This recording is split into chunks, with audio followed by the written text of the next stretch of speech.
And we are live once again. Holy crap, the Jeopardy thing worked! We were right the entire time, and we're just waiting for That is some you. perfect timing. The timing was. It's just. Yes. Hello! Welcome to Chapter 2. We're still on the daily life for Chapter 2. Wow. Yep. Because we had to cut it short the other day. Yep. So, basically, when we last left off, we just finished off our free time events, and now It's time. Yeah, so we're gonna. it's not time to die yet. We're gonna take a detour first. Yeah. I mean, so it is. It's gonna be a little,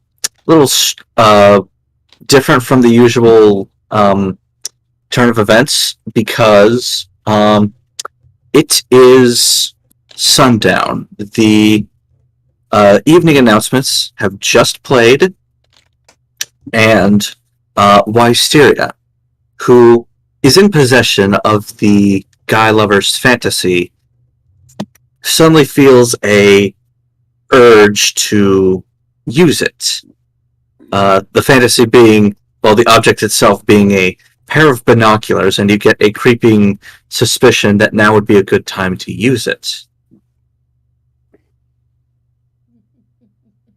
Oh. That's what it was time for.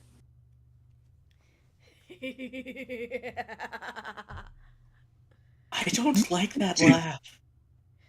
Evil I'm laugh not scripting line. guy lover's fantasy.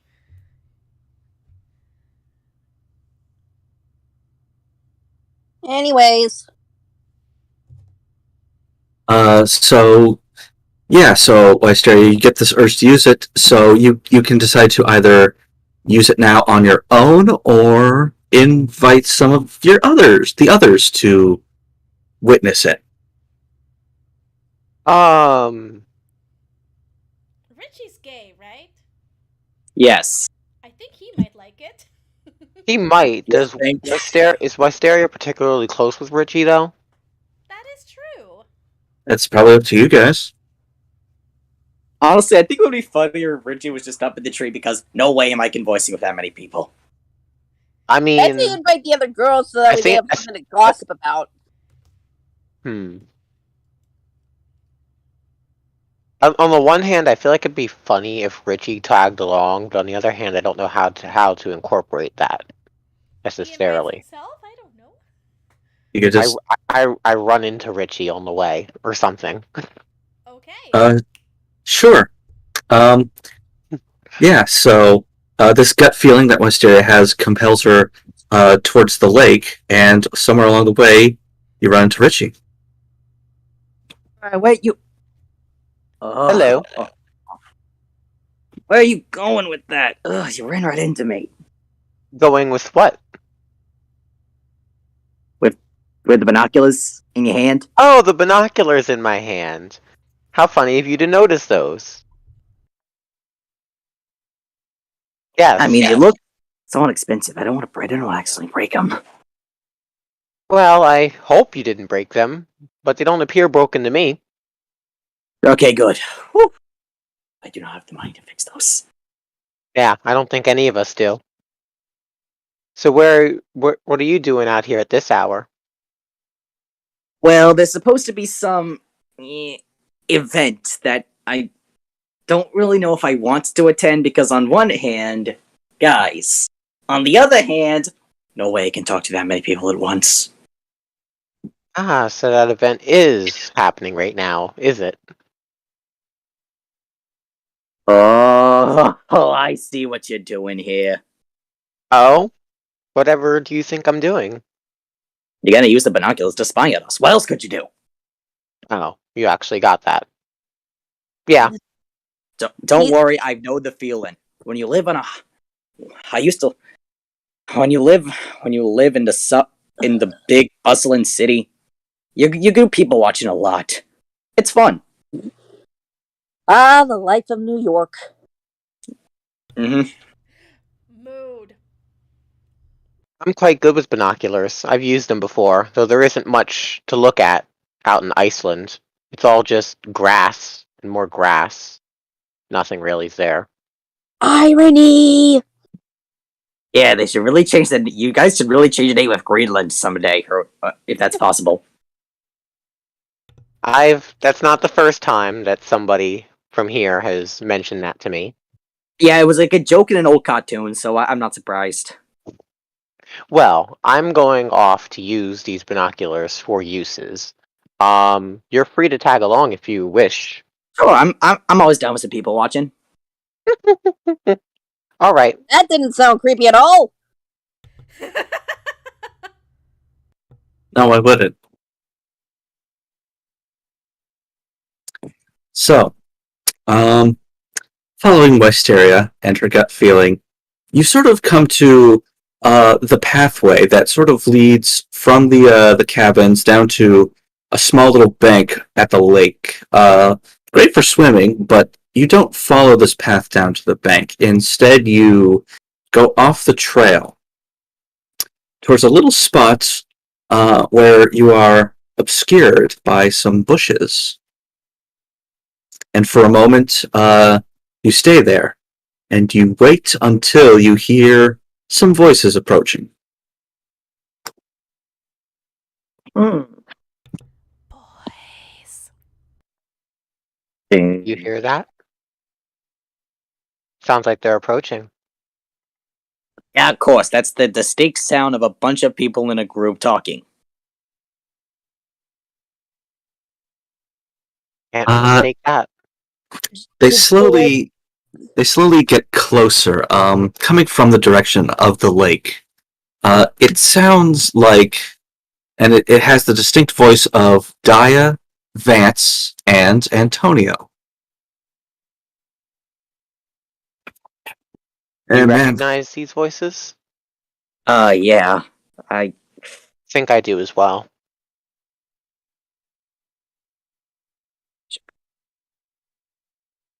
yeah, you sort of listen and wait, and you hear them until their conversation becomes a bit clearer. And I got to say, that was really something up there. I never thought I'd see anybody swim so fast. When you're as fit as me, I guess it's just sort of comes naturally. Are you sure? You did seem to be floundering quite a lot. I did not say I was an expert. Do I look like an ultimate swimmer to you? And at this point, they come into view. The sun is just above the horizon to show them walking down the path. Currently unaware of you two, as they are currently only dressed in swim trunks and soaked to the bone. All three of them. Oh.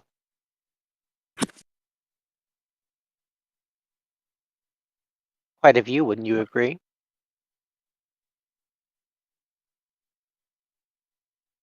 If you can't tell, Richie just got overwhelmed. He blessy. Mm-hmm. Boys. Okay, seriously, who is making the sound effects? Da-da-da. So the three of them walk right by your hiding spot, but the conversation sort of takes a back seat as the sunlight catches the water on their athletic forms.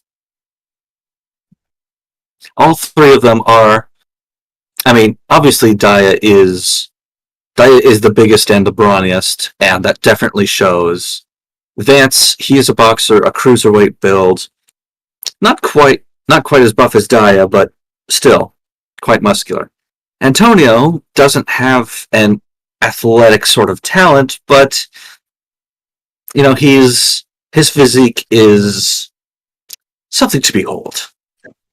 To be honest with you, Mysterious, my face is my face tomato red right now because I think it's tomato red right now. You look like Larry the Lobster. Oh my god.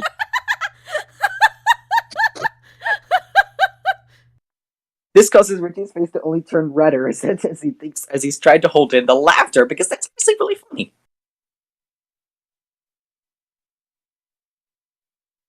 That Falconeer is more fit than I would have imagined him to be. He's dreamy.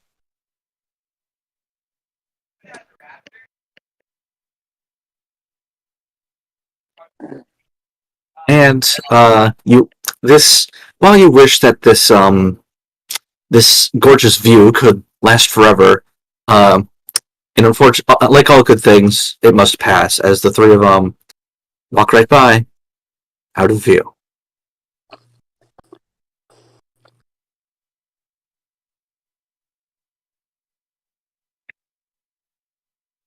That was that was the most beautiful people watching I've ever done. Oh my god. Gay panic. You feel the love tonight. And I suppose at the same time, we should switch to the other event. Mm-hmm. And this is basically and also Richie and Wisteria can basically tell at this point. I'm guessing. Yeah. I'm guessing. What do you think, Wisteria? Yeah. Yeah, her gaydar is going off.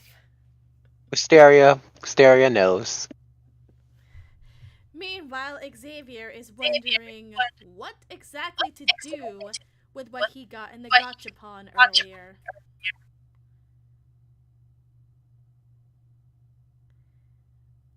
But what did Xavier get? I forget. The girl's lover's fan. The girl. Yeah, but what is that specifically? What object? Another pair of binoculars. No, wait, no. I want it to be. It is a horse mask. What? I love it. What the fuck? A horseman. Whatever you do not go to BronyCon. Yes. What the fuck? It's a horse costume. Yes. It's enough room in there for 2 people. What the fuck? But you do know what this means, right? Someone has to be the ass. Someone has to be the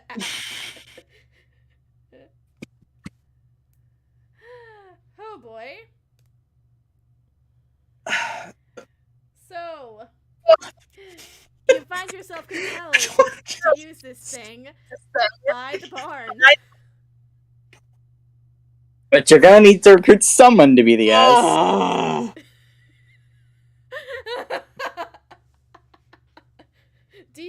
Do you grab someone to help you?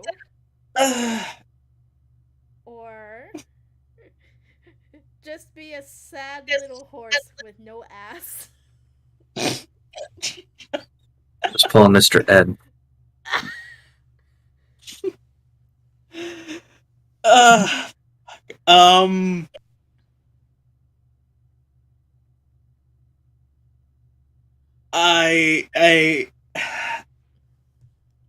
I guess I'm roping Circe into this. Okay.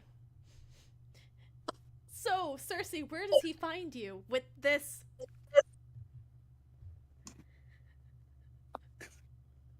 He'll find me in the cafeteria. With the horse costume. Like Xavier is probably just going to ask Circe, "What the hell is this?" Yes, he is gonna ask. Well, he knows what a horse costume is, but he's questioning why does he have it. It's a gashapon. You've probably gotten it.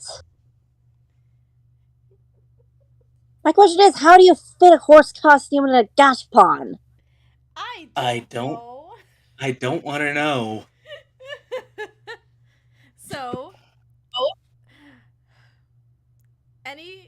would you like us to talk in the cafeteria a bit before we proceed? I just want to get this done as fast as possible. Alright then. Right? Okay, I get the feeling that you want me to be in the costume, but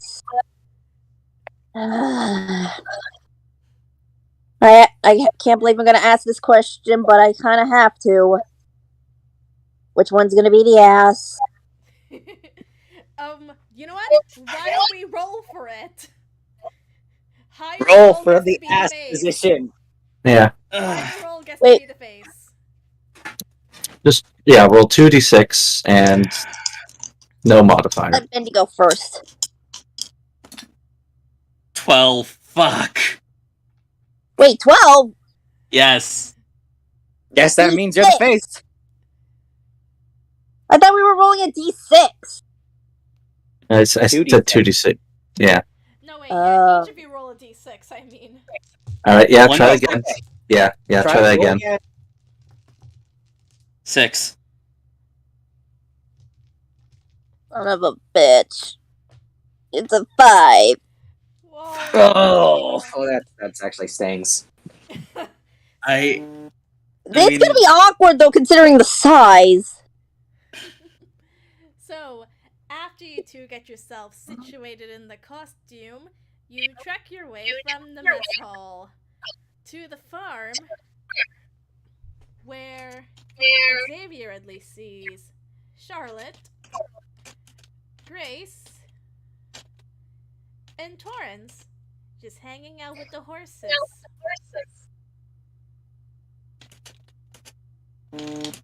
I'm surprised to see those two here.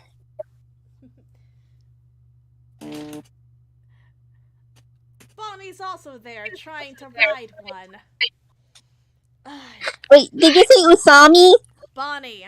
Bonnie. Oh, Bonnie. Bonnie. Oh, poor Bonnie. She can't even get on the horse. The irony is he just tried to teach her earlier. I still don't get how you landlubbers try to work these things. It's quite simple, really. You're on it backwards. What is with the echo? It's Richie. I was just laughing out of context at the "you're on backwards" line. It's funny. Yeah. My voice is coming up warbled down one of your mics. Yeah, Hold I on, swear hold on. It comes from Richie.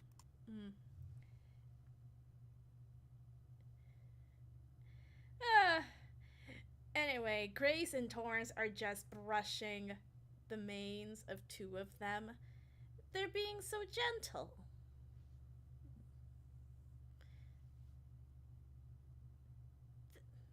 This pony is just so, like, calm. I agree. I used to ride on horseback all the time. Sorry, I'm slipping into my Merjan voice. In fact, horse riding was my talent. In the pageants. Really? Mm-hmm. Would you like me to show you? Grace then gets on one of the horses, no saddleback, and she just rides around the farm with Grace. Well, this isn't anything like odd. That's just awesome. Grace, Circe says, "Man, I wish I had like a camera or a notepad and a pencil, cause I need to record this." hey, did one of the horses escape the pen? Fuck. Charlotte Xavier. turns to that clearly not horse and starts walking towards them. Is it too late to run? What do you think? Move! Roll to run, I guess. I got a 6. You got a 6? So wait, 1d6? 1d6, yes. 5. Like run away. You two managed to run away. Hey! Hey, get back here! Oh my god.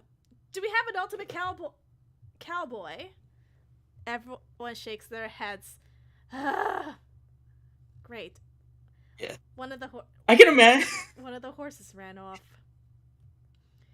Circe Aw. says to Xavier, "This is the last time I'm being in this costume with ya." Do you really think I wanted to do this? You could have opted to, I don't know, not use the costume. Well, for whatever reason, I didn't have control of myself.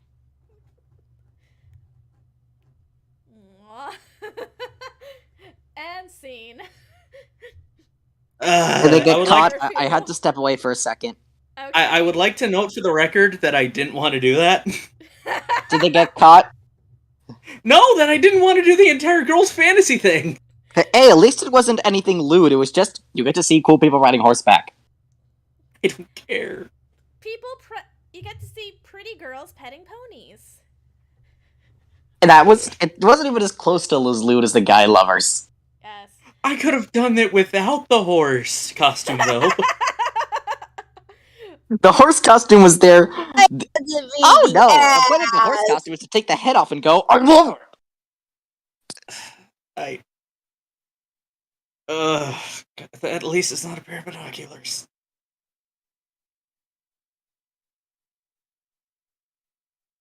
Well, all right then. Yeah. Without any other further ado, the night continues on. Everybody gets some rest, and you're awakened to the morning announcements. Luckily, nobody seems to have perished tonight. I am going to be right back. I have to take care of groceries. Right then. Intermission. Or I could. Okay,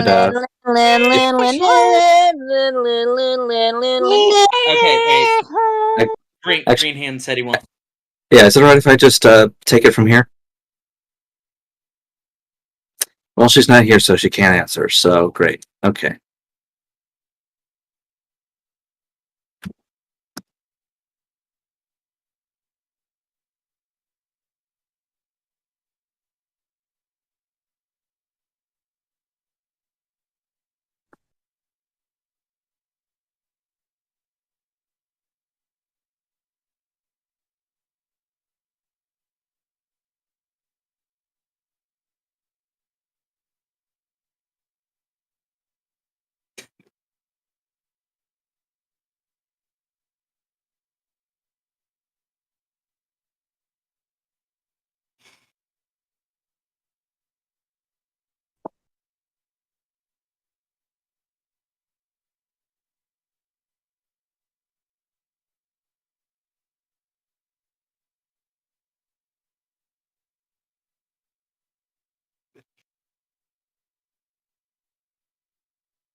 Andy, Yes.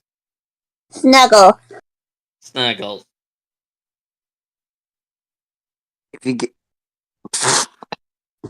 If we're still on, I don't know if we're still on stream, but if you guys are in Venus's fan server, which you showed, the link is probably in her description. One of the people, Shadow DJ, just posted a funny picture, calling it Xavier's horse costume. Oh my god.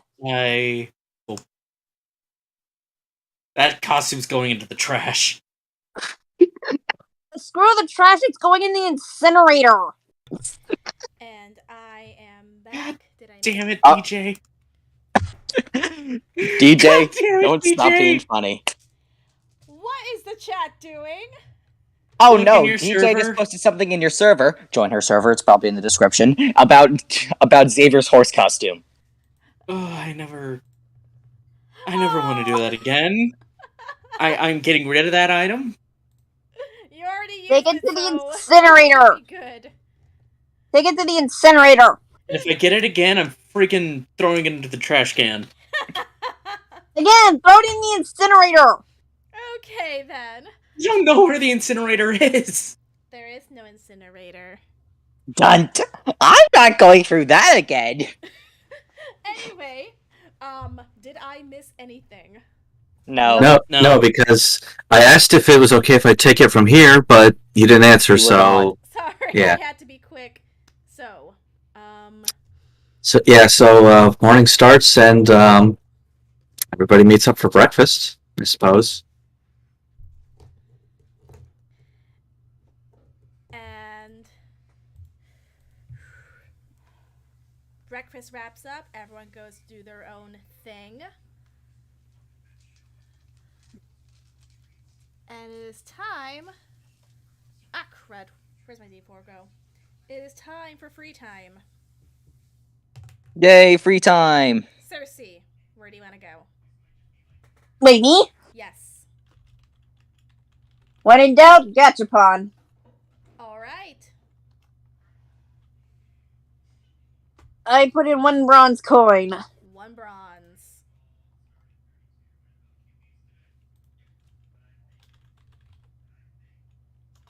$48. 48. That would be, come on, where's the gifts? Whoa! Sorry, that was my phone. Gothic Horror Anthology. Which That's something Wisteria would probably like. have. Okay. Wait, Well, I guess get a second wait, one. what'd you say, Sega? Gothic Horror Anthology. No, but after that, like, you said I already got it? Yeah, now you have 2. Checking in the gift log, it is already in the system, yeah. Oh. Oh, dang it, what's that ghost, what's the ghost hunter's name again? Damn it. Demi. You already gave it to her, that's the thing. Oh, I did. Doesn't Oh. mean she won't like another one. That is true. If I it's- mean, the game lets you do it. Give people multiple of the same item. But, would you like to try it again? Yeah. In this case, just give it to the library. Well, let me do one more gachapon. Anyways, 1 bronze. 1 bronze. 52. 52. Cheerleader documentary. What's ever with me and getting documentaries? That's something else in the library, I suppose. Off to the library then. To just drop those off. Yep.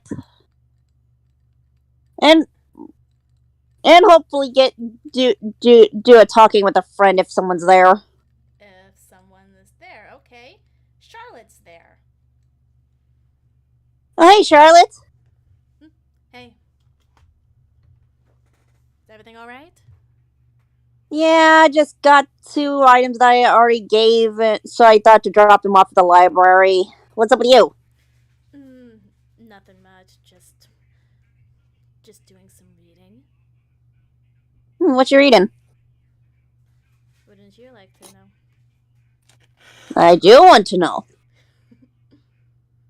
God damn it, I can't believe you made me laugh.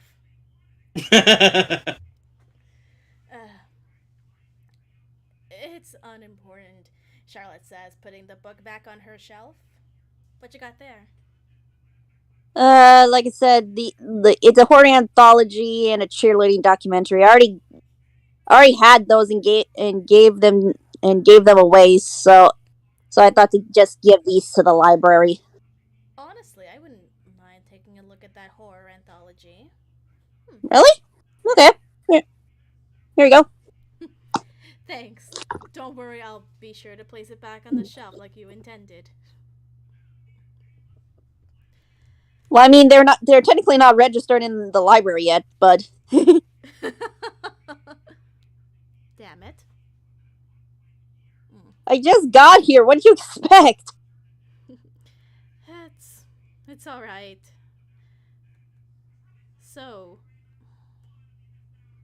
got another, another motive, another day.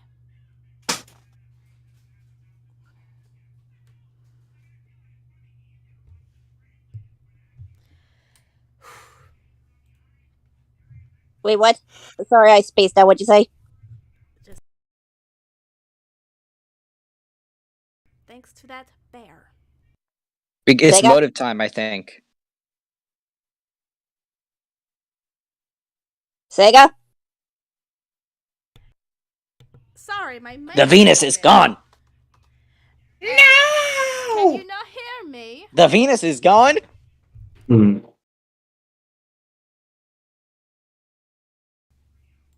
No, apparently not. Crud. Jeez, Sega, you scared me. Sorry. I don't know I what was happened to my calling. mic there. Sorry, it's like I was trying to call for you and you didn't say anything. I'm like, Sega? I got worried too. I was worried y'all couldn't hear me. Turns out I was right. Y'all couldn't hear me. Anyway.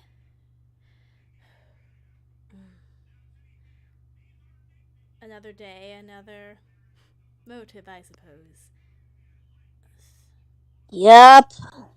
Here we go again. What's that black and white bastard got for us this time? I'm Another personally not day. worried for myself. I got no motive.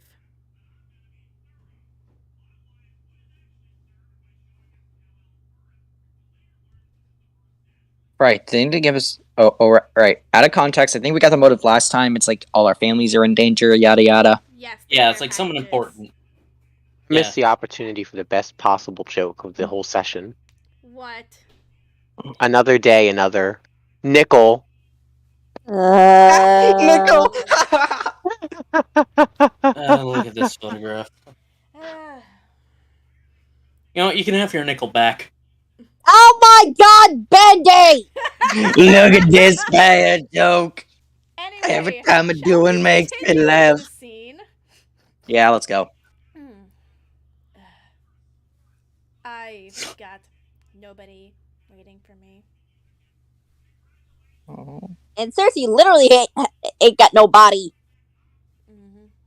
Because they tried to kill her. So I guess neither of us have to worry about killing anybody.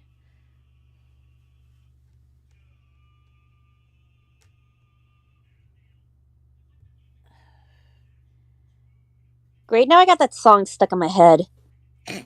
Don't blame me.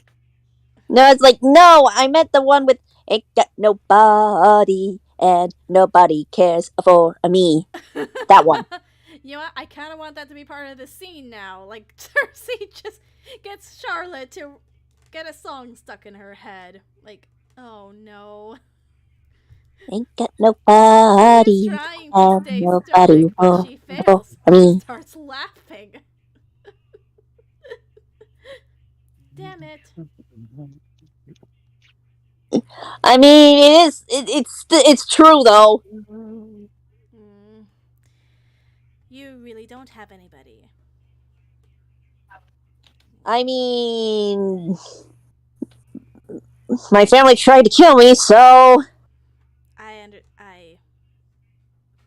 that is understandable. and it's all because of my talent.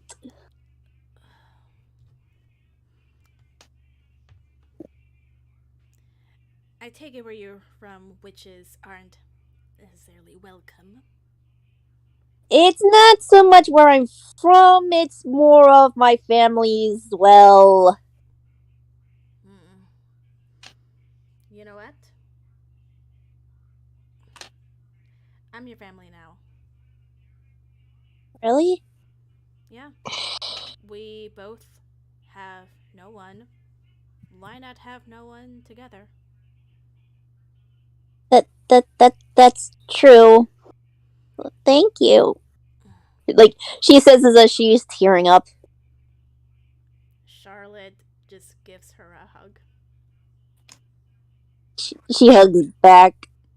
Aww. He's like, finally, someone who cares. We cut to the side and see Richie. This is so beautiful. Aww. I thought he was gonna say who's cutting onions. Ah, damn it. And I just real. Okay. And I believe that is end scene. Sisterhood. Yeah. Yeah.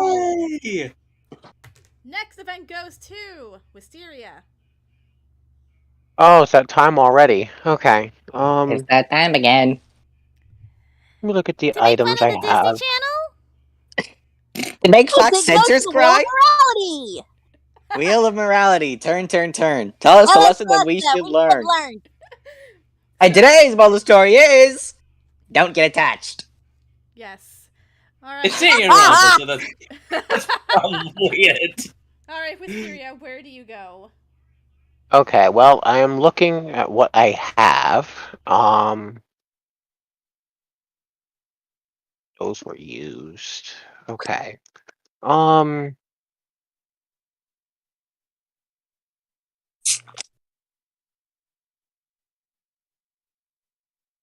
Hmm.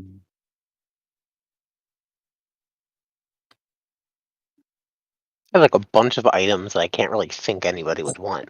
Well, that's what I thought until I was at the library.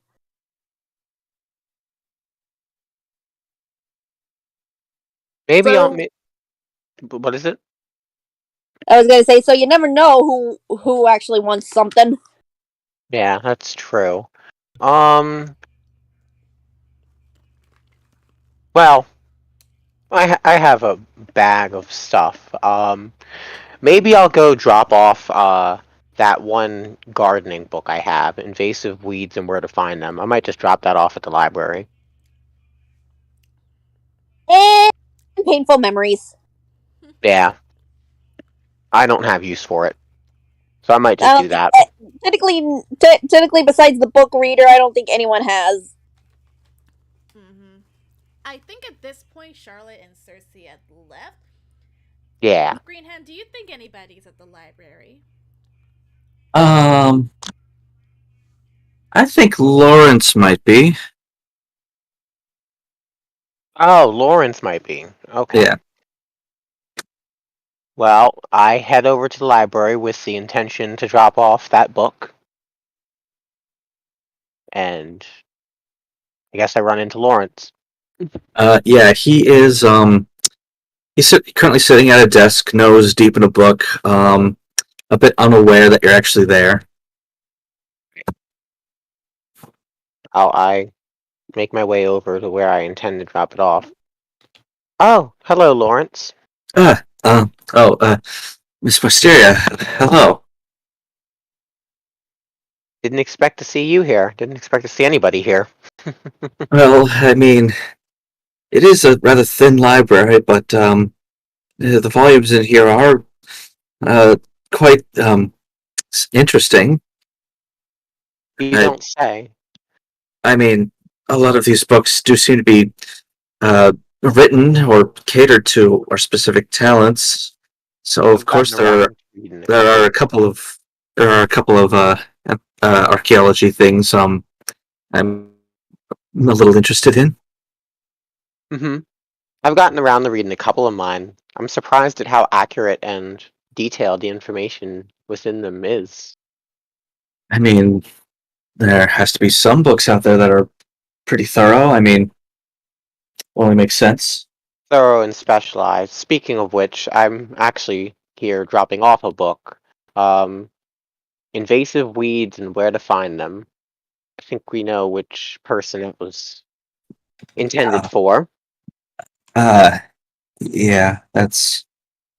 I don't suppose we'll be needing that. Or at least I won't be, but maybe somebody will get use out of it.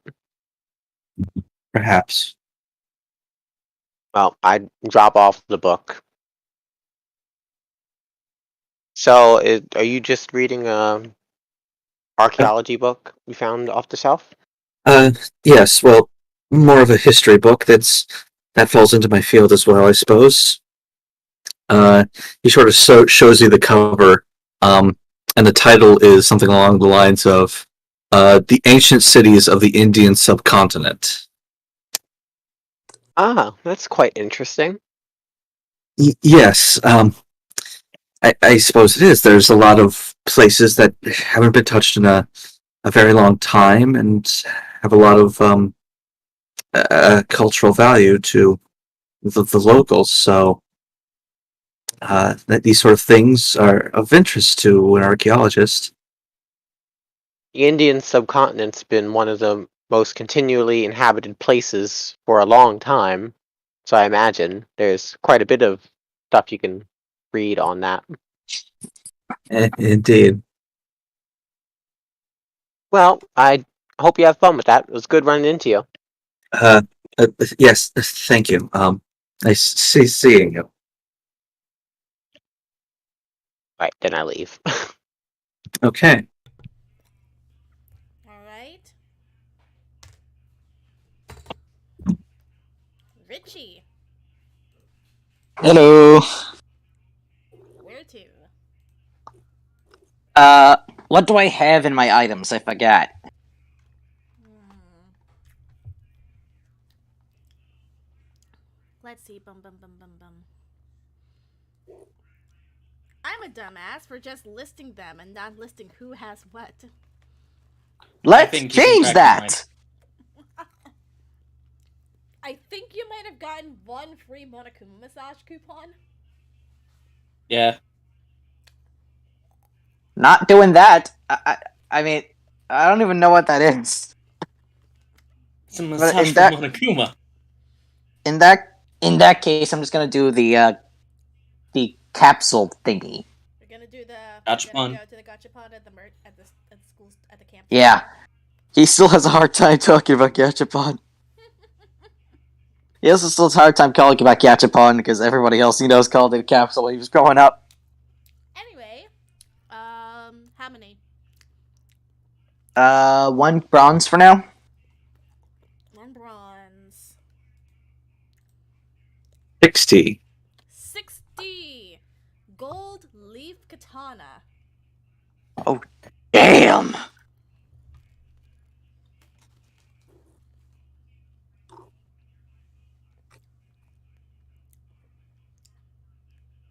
That's something. Know anybody who might want that? Right now, he's just like, how the hell did they get a katana in there? How did he get an entire There's horse? a horse costume in there. Exactly. Like, he thinks about it for like a good 10 seconds, and then just puts another one in there to see what else is in it. My curiosity knows no bounds. Another Exactly. bronze. 41. 41, and that will get you top 10 haunted mansions. Top 10 haunted mansions? Mm-hmm. Surprisingly, Disney is an honorable mention. Oof. Well, of course they are. They're the haunted mansion. It's the definite article, you might say. Yes. But it's only an honorable mention. Yeah, because honestly, I think if Disney was placed any later than 1, they would have sued. So that's why it's just honorable. Yeah. Anyway, keep going, or are you Keep going. for now? Okay. Keep going, because I know for a fact Demi is Circe's friend, potentially more. I don't know. I'm not aware of the ships. Mm-hmm. All right. How many? Do I have bronze or any silver? You do have a silver, yeah. You do have some silver, yes, and 1 gold, I think. 10 bronze. 10 bronze. Okay. So 10 bronze at once, right? Okay. One moment. I gotta look up the. Because 10 10 bronze is essentially 1 silver. Yes. Mm-hmm. Yeah. Because I Give me. did that last episode. Yeah. One moment.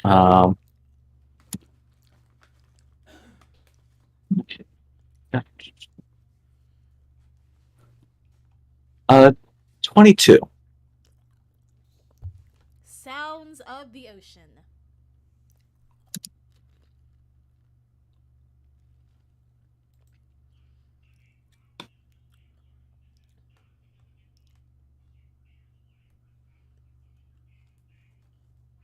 Hmm.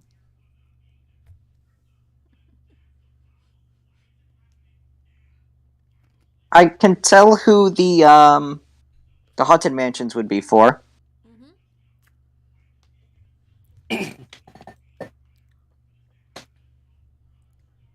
and who would the katana be for?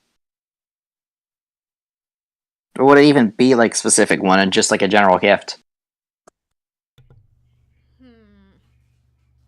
Goody. Like personally, I think it's meant to be more as a general gift because it's more of a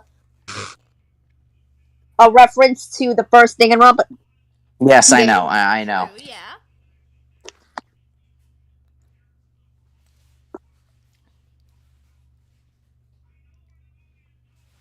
Richie's now gonna use 1 silver. A silver, okay. Okay.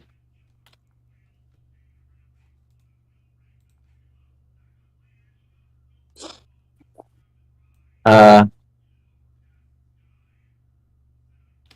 7. 7 gets you flower language manual. Wow, Oh! what manual?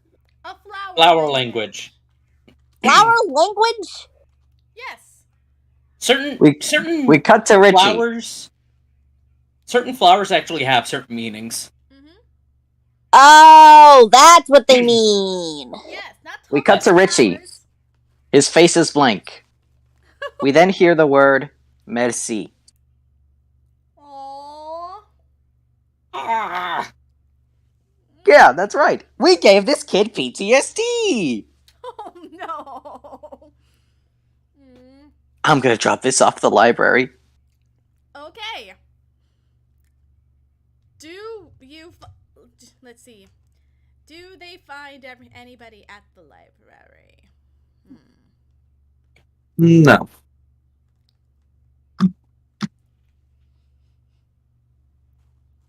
Aw, poor Richie. Oh man. I mean, 2 out of 3 ain't bad. 2 Go to 3, ain't bad. library trips. I mean, now he's got new crushes on Daya and Vance, so that's not how. So he was hoping he would get something for one of them. Aww. Do you want to keep going, or is skipping a free time event an option?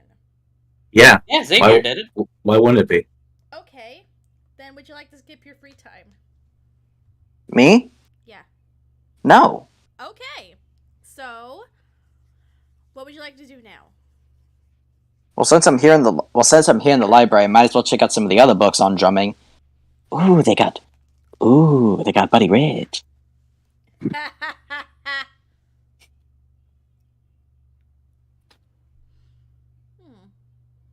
You know what? At this, you hear someone enter the library. Hmm? It's Grace. Oh, hello. Oh, hola. I was just looking at some of the books here that got assigned to my talent. I mean, I always try to get as much information as I can about whatever I want to do, you know? I see. She notices the flower language book.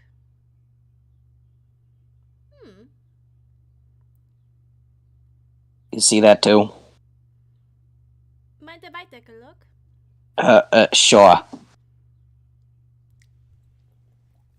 She opens the book, skims through it, and she comes across a certain type of flower. Uh-oh. Hi. I wonder if we have some of these flowers here at the camp. Which flower are you looking at? She shows him and points to a particular page. I just found this at random and I'm going to share it with you.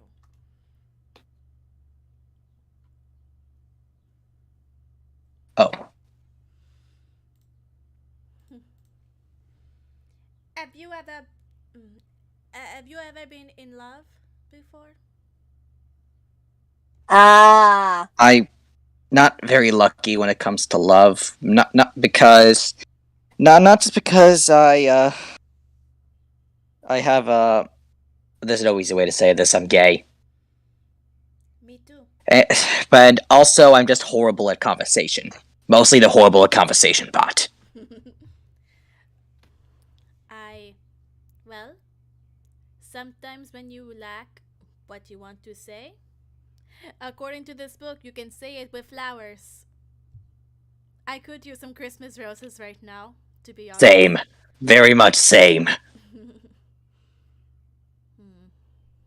I'm pretty sure everyone could use a Christmas rose right about now, because holy... You know. And for context, a Christmas rose is to help is to say, I want you to relieve my anxiety. Yeah. So basically, oh my god, I need a hug. Yeah. And you said you are gay? Mm-hmm. Yeah. Me too. In fact, Richie pulls out for a fist bump. What are you trying to punch me? No! This is... oh god. Let me explain. Okay, here's my fist, here's your fist. Bang! This is a fist bump. It's more of a denotation that, yeah, that's cool, yeah, awesome.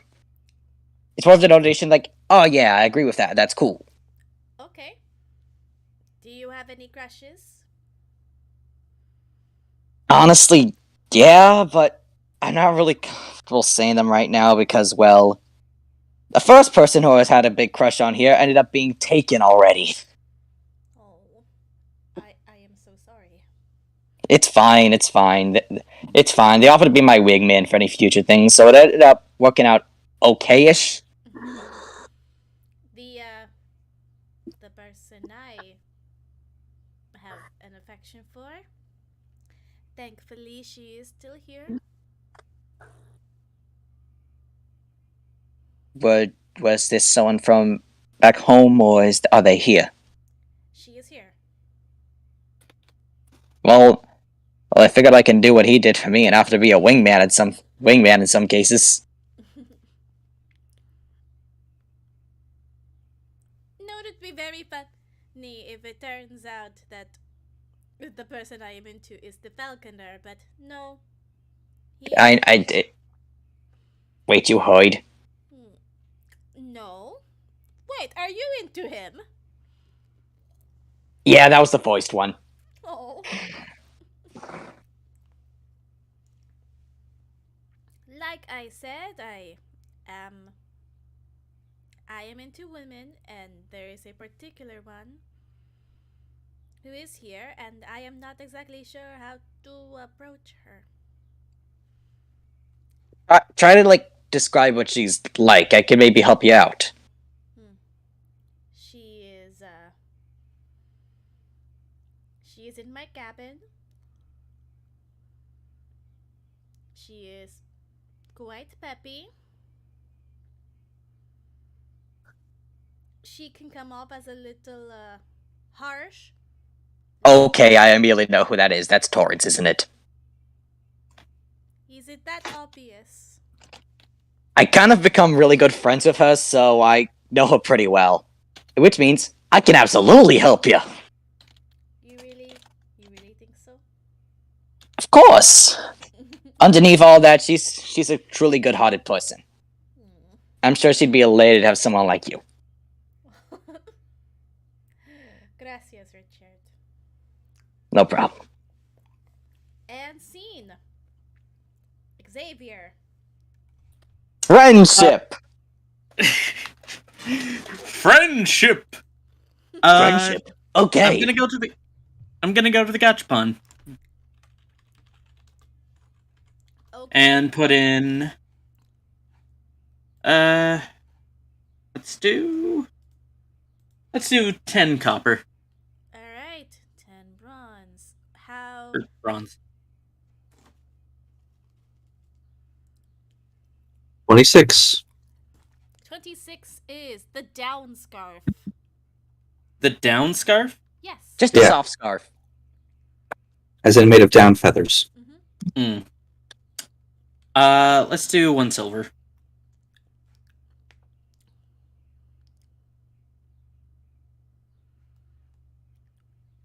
$36. 36 deluxe hand wraps.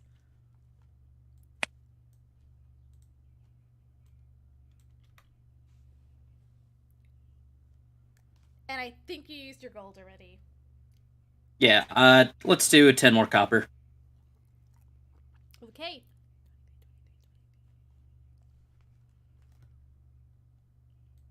$61.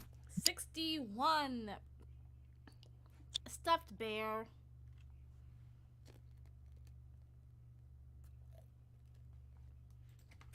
Okay. Let's see if I can find Bonnie.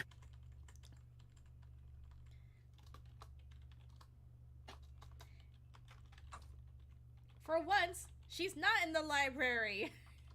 Huzzah!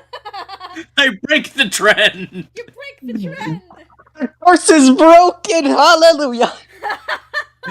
Hallelujah! It's not the library. Hallelujah! No, she is in.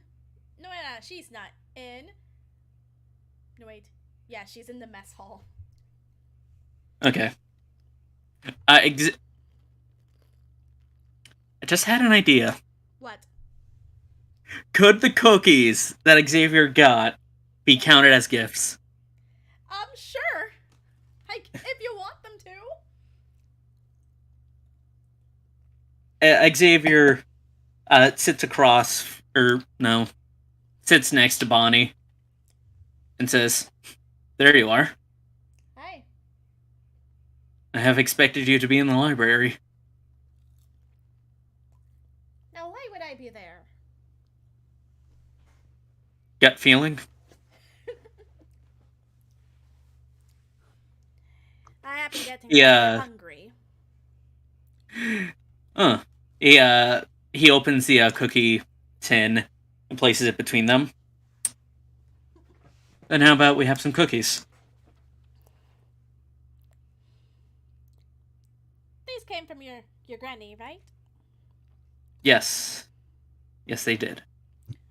Bonnie takes a cookie, takes a bite.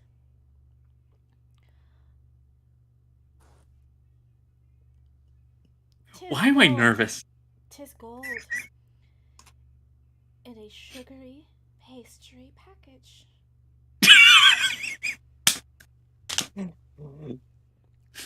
Xavier just gives that smile and says, "She would like you."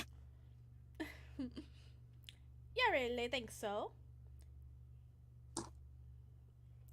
Doesn't your What? country have a thing against pirates or something? I mean, yeah, but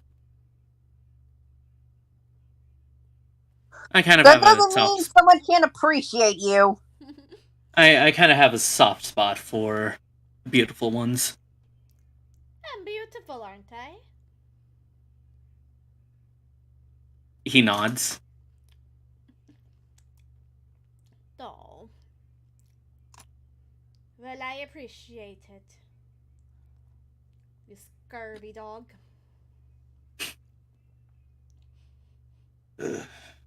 So I heard one of the horses got out. Yeah.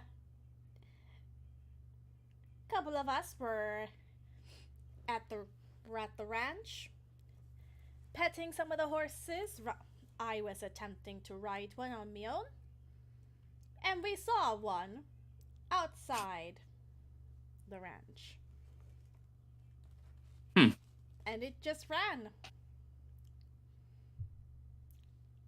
Into the woods? Yeah. Looked kind of dopey, though.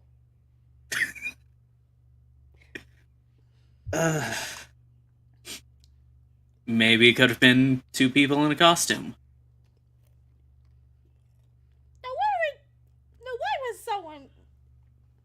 someone be hiding in a horse costume at a horse ranch? To see if they could. Mm-mm. And where would they even get something like that? Unless they pocketed with him already. Kind of the same place that some of us get our items, that gachapon thing. How would that fit in there? Xavier literally just shrugs. And, like, he, God. He's just like, I don't know. I've heard from, like, the others that they've pulled out entire books. Oh.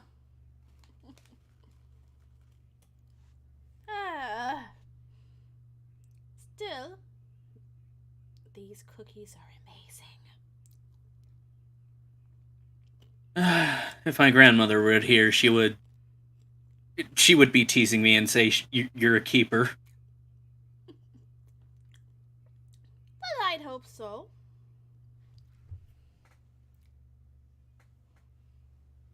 She almost makes me want to not have her walk off the plank. By the way, that's a myth. We don't actually make people walk off planks. I never assumed that you did. I always thought it was that American Hollywood kind of production thing. Exactly. We never make people walk off planks or off of ships. No, we have monk races.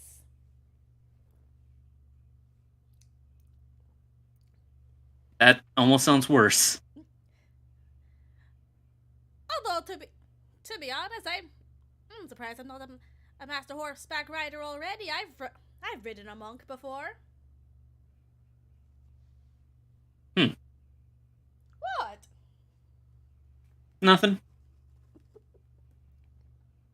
But maybe I should give you a handful more lessons. Alright, if you say so. Oh. And I believe... Before the scene kind of ends, he just kind of gives her a smooch on the cheek. Aw.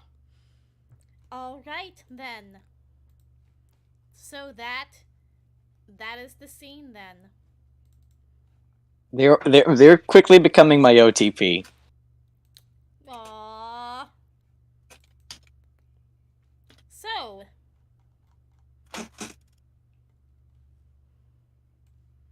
before we get going,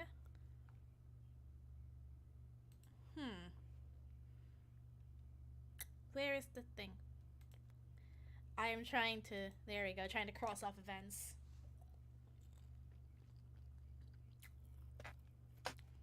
Would you like to take the helm on the screen? Right. So.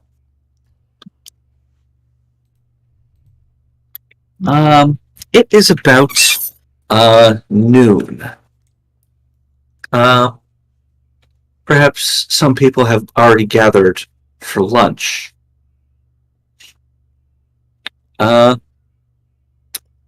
Would anybody be at the dining hall around noon sharp, or? I think Xavier and Bonnie might. Considering they're already there, I believe. Right. By noon, Wisteria would be there. So would I. Okay. Let's see. Yeah, so around this time, also Demi, Antonio, and Lawrence also all gather in the dining hall just to grab a quick bite. What about Circe? Did we?